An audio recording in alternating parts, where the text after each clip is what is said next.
Hello friends, मैं हूं ज्योति सिंह और आप सभी का आपके अपने यूट्यूब चैनल सक्सेस पथ पर बहुत बहुत स्वागत है। आज की इस वीडियो में हम राज्यसभा के कुछ इंपॉर्टेंट क्वेश्चन को देखने वाले हैं जो आपके एग्जामिनेशन पॉइंट ऑफ व्यू से बहुत ही इंपॉर्टेंट होते हैं। तो इसको हम यहाँ पर देखेंगे राज्यसभा में कौन कौन से क्वेश्चन मोस्ट इंपॉर्टेंट है जो आपके एग्जाम में पूछे जाते हैं बार बार।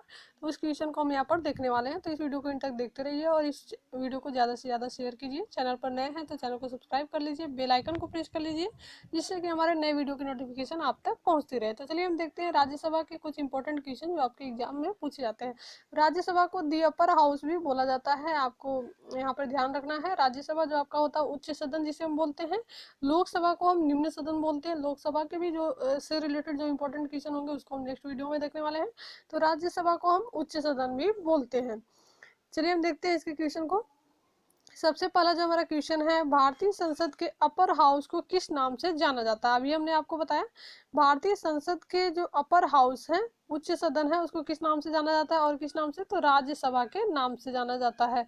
यानी कि उच्च सदन भी बोला जाए तो आप समझ जाएंगे कि राज्यसभा को कहा जा रहा है, या राज्यसभा का दूसरा नाम उच्च सदन, उच्च सदन का दूसरा नाम राज्यसभा। तो राज्यसभा को हम अपर हाउस बोलते हैं। राज्यसभा यहाँ पर आप देख सकते हैं, भारतीय संसद के अपर हाउस को किस नाम से जाना जाता है, तो उसको हम राज्यसभा के नाम से जानते हैं, अपर हाउस को या उच्च सदन को। नेक्स्ट हमारा क्वेश्चन है, काउंसिल ऑफ स्टेट का हिंदी नाम राज्यसभा कब पड़ा। काउंसिल ऑफ स्टेट का हिंदी नाम राज्यसभा आपका कब पड़ा था, तो ये आपका पड़ा था सन 1954 ईस्वी में। यहाँ पर आप देख सकते हैं राज्यसभा इसका नाम कब पड़ा, 1954 में। नेक्स्ट हम देखते हैं जो भी इंपॉर्टेंट क्वेश्चन है जो आपके एग्जाम में पूछे जाते हैं इससे रिलेटेड, वही क्वेश्चन हम यहाँ पर करने वाले हैं। राज्यसभा की कुल संख्या कितनी है, ये आप जरूर नोट कर लीजिएगा। ये सभी क्वेश्चन, राज्यसभा की कुल संख्या कितनी है, तो कुल संख्या है 250। राज्यसभा की कुल संख्या आपकी 250 है। नेक्स्ट क्वेश्चन हम देखते हैं, राज्यसभा में निर्वाचित सदस्यों की अधिकतम संख्या कितनी है, तो राज्यसभा में जो निर्वाचित सदस्य है उसकी अधिकतम संख्या आपकी है 245। नेक्स्ट क्वेश्चन हम देखते हैं, राज्यसभा का सदस्य बनने के लिए न्यूनतम आयु कितनी होनी चाहिए, तो राज्यसभा का सदस्य बनने के लिए जो मिनिमम आयु की जरूरत है वो आपकी 30 वर्ष होनी चाहिए। तो राज्यसभा का सदस्य बनने के लिए न्यूनतम आयु आपकी कितनी होनी चाहिए, 30 वर्ष होनी चाहिए। नेक्स्ट हम देखते हैं, राज्यसभा एक कैसा सदन है। राज्यसभा एक कैसा सदन है, तो राज्यसभा एक स्थायी सदन है। यहाँ पर आप देख सकते हैं राज्यसभा एक आपका स्थायी सदन है।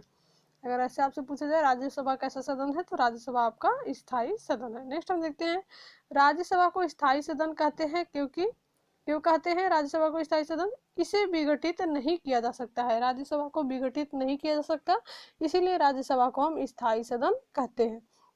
नेक्स्ट हम देखते हैं, राज्यसभा एक स्थायी सदन होने के कारण 1/3 सदस्य प्रति 2 वर्ष पर सेवानिवृत्त होते हैं। राज्यसभा एक स्थायी सदन है, इसके कारण 1/3 सदस्य जो है प्रति 2 वर्ष पर सेवानिवृत्त होते हैं। हर 2 साल पे 1/3 सदस्य आपके यहाँ से सेवानिवृत्त होते हैं स्थायी सदन होने के कारण। नेक्स्ट हम देखते हैं, राज्यसभा के द्विवार्षिक चुनाव की अधिसूचना कौन जारी करता है, तो यहाँ पर निर्वाचन आयोग जारी करता है। राज्यसभा के द्विवार्षिक चुनाव की जो अधिसूचना है वो आपका निर्वाचन आयोग जारी करता है। नेक्स्ट हम देखते हैं, राज्यसभा के सदस्यों का चुनाव किसके द्वारा किया जाता है। राज्यसभा के जो सदस्यों के चुनाव होते हैं वो किसके द्वारा किए जाते हैं, विधानसभा के चुने हुए सदस्यों द्वारा राज्यसभा के सदस्यों का चुनाव किया जाता है। यहाँ पर आप देख सकते हैं, जरूर नोट कर लीजिएगा, सभी क्वेश्चन इंपॉर्टेंट है।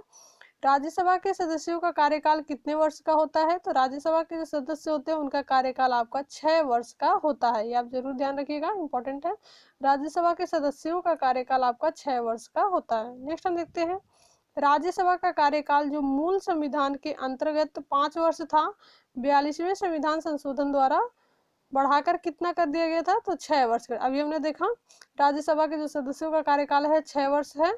ये कैसे हुआ, राज्यसभा का कार्यकाल जो मूल संविधान के अंतर्गत था आपका 5 वर्ष पहले था, लेकिन 42वें जो संविधान संशोधन हुआ उसके द्वारा बढ़ाकर इसे कब कितना कर दिया, 6 वर्ष कर दिया गया है।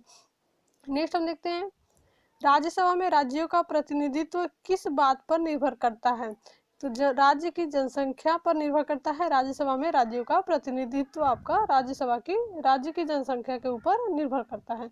नेक्स्ट हम देखते हैं, भारत के संविधान की कौन सी अनुसूची राज्यसभा में सीटों के बंटवारे का निर्धारण करती है। भारत के संविधान की कौन सी अनुसूची आपकी राज्यसभा में सीटों के बंटवारे का निर्धारण करती है, तो अनुसूची के बारे में हम पढ़ेंगे आगे। चौथी अनुसूची, एक सेपरेट वीडियो इसका आएगा अनुसूची के ऊपर। तो आपका ये कौन सी अनुसूची में ये राज्यसभा में सीटों के बंटवारे का निर्धारण करती है, तो ये चौथी अनुसूची में करती है। नेक्स्ट हम देखते हैं, किसी सदन में अध्यक्ष उस सदन का सदस्य नहीं होता। किस सदन में अध्यक्ष उस सदन का सदस्य नहीं होता, तो राज्यसभा में ये होता है। राज्यसभा सदन में अध्यक्ष उस सदन का सदस्य नहीं होता है। नेक्स्ट हम देखते हैं, राज्यसभा का सभापति कौन होता है, तो राज्यसभा का सभापति आपका होता है उपराष्ट्रपति। राज्यसभा के सभापति आपके उपराष्ट्रपति होते हैं। नेक्स्ट हम देखते हैं, निम्नलिखित में से कौन सा सदन का सदस्य हुए बिना इसके अध्यक्ष के रूप में कार्य कर सकता है, तो भारत का उपराष्ट्रपति। निम्नलिखित में से कौन सा सदन का सदस्य हुए बिना इसके अध्यक्ष के रूप में कार्य कर सकता है, यानी कि जो भारत का उपराष्ट्रपति है वो बिना सदन के सदस्य हुए इसके अध्यक्ष के रूप में कार्य कर सकते हैं। यहाँ पर भारत का राष्ट्रपति आपका सही आंसर। नेक्स्ट हम देखते हैं, राज्यसभा के सभापति की अनुपस्थिति में राज्यसभा का संचालन कौन करता है। यदि राज्यसभा के सभापति अनुपस्थित है तो उनकी अनुपस्थिति में राज्यसभा का जो संचालन करते हैं उपसभापति करते हैं। सभापति की अनुपस्थिति में उपसभापति राज्यसभा का संचालन करते हैं। नेक्स्ट हम देखते हैं, राज्यसभा की दो बैठकों के मध्य समयांतराल कितना होता है, यानी कि दो बैठक के मध्य कितना समय का अंतर होता है, तो 6 माह का अंतर आपका होता है। राज्यसभा की दो बैठकों के मध्य आपका समयांतराल 6 माह का अंतर होता है। नेक्स्ट हम देखते हैं, भारतीय राज्यसभा पहली बार कब गठित की गई थी, तो भारतीय राज्यसभा पहली बार 1952 में गठित की गई थी। नेक्स्ट हम देखते हैं, राज्यसभा को भंग करने का अधिकार किसे प्राप्त है, तो राज्यसभा को भंग करने का अधिकार किसी को नहीं प्राप्त है, इनमें से किसी को नहीं प्राप्त है। राष्ट्रपति को, उपराष्ट्रपति को, उच्चतम न्यायालय को, तो इनमें से किसी को राज्यसभा को भंग करने का अधिकार नहीं प्राप्त है। नेक्स्ट हम देखते हैं, ऐसे व्यक्ति कौन है जो राज्यसभा के सदस्य होते हुए राज्यसभा और लोकसभा दोनों में बोल सकते हैं। कौन ऐसा व्यक्ति है, तो वे मंत्री जो राज्यसभा के सदस्य हैं, वे मंत्री जो राज्यसभा के सदस्य हैं वही ऐसा व्यक्ति है जो राज्यसभा के सदस्य होते हुए राज्यसभा और लोकसभा दोनों में बोल सकता है। नेक्स्ट हम देखते हैं, निम्नांकित में कौन राज्यसभा की एकांतिक शक्ति के अंतर्गत आता है, तो अखिल भारतीय युवाओं का सृजन। ये आपका अखिल भारतीय युवाओं का सृजन आपका राज्यसभा की एकांतिक शक्ति के अंतर्गत आता है।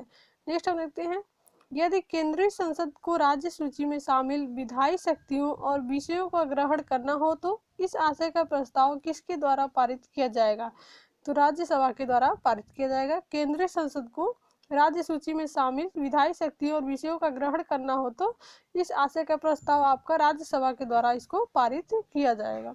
नेक्स्ट हम देखते हैं, लोकसभा द्वारा पारित धन विधेयक राज्यसभा द्वारा भी पारित मान लिया जाता है यदि उच्च सदन उस पर किस समय सीमा में कार्य संपादन न कर सके। तो जो आपका लोकसभा द्वारा धन विधेयक पारित होता है, मान लीजिए लोकसभा द्वारा पारित धन विधेयक आपका राज्यसभा द्वारा भी पारित मान लिया जाएगा। कब मान लिया जाएगा, यदि उच्च सदन उस पर किसी समय सीमा में कार्य संपादन न करे। किस समय सीमा में कार्य संपादन न करे, यानी कि 14 दिन के अंदर यदि उसका कोई निर्णय नहीं आता है तो उसको भी उच्च सदन द्वारा भी उसको पारित मान लिया जाता है, राज्यसभा के द्वारा भी। यहाँ पर देखिए 14 दिन के अंदर 14 दिन का टाइम दिया जाता है। लोकसभा द्वारा यदि कोई विधेयक पारित है और राज्यसभा में जो धन विधेयक है लोकसभा द्वारा पारित हो गया है, राज्यसभा में 14 दिन तक कोई उसका निर्णय नहीं आया है तो उसको भी राज्यसभा के द्वारा भी उसको पारित मान लिया जाता है। तो वो समय सीमा क्या है, 14 दिन है। ये आप जरूर याद रखेंगे, इंपॉर्टेंट पॉइंट है ये।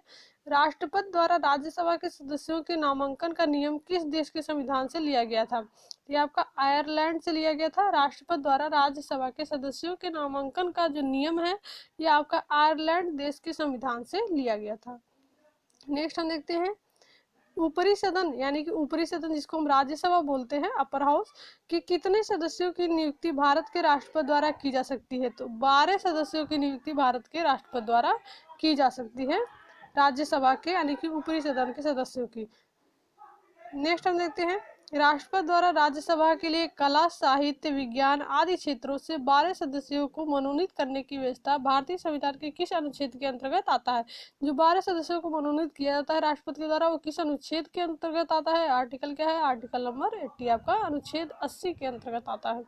नेक्स्ट हम देखते हैं, सर्वप्रथम किस फिल्म अभिनेता को राज्यसभा का सदस्य मनोनीत किया गया था, तो पृथ्वीराज कपूर को। सर्वप्रथम किस फिल्म अभिनेता को राज्यसभा का सदस्य मनोनीत किया गया था, तो वो फिल्म अभिनेता कौन थे, पृथ्वीराज कपूर थे। नेक्स्ट हम देखते हैं, राज्यसभा के लिए नामित प्रथम फिल्म अभिनेत्री कौन थी?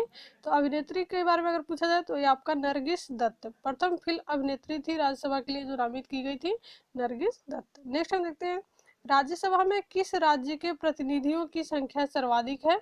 तो उत्तर प्रदेश की। राज्यसभा में उत्तर प्रदेश राज्य के प्रतिनिधियों की संख्या आपकी सर्वाधिक है।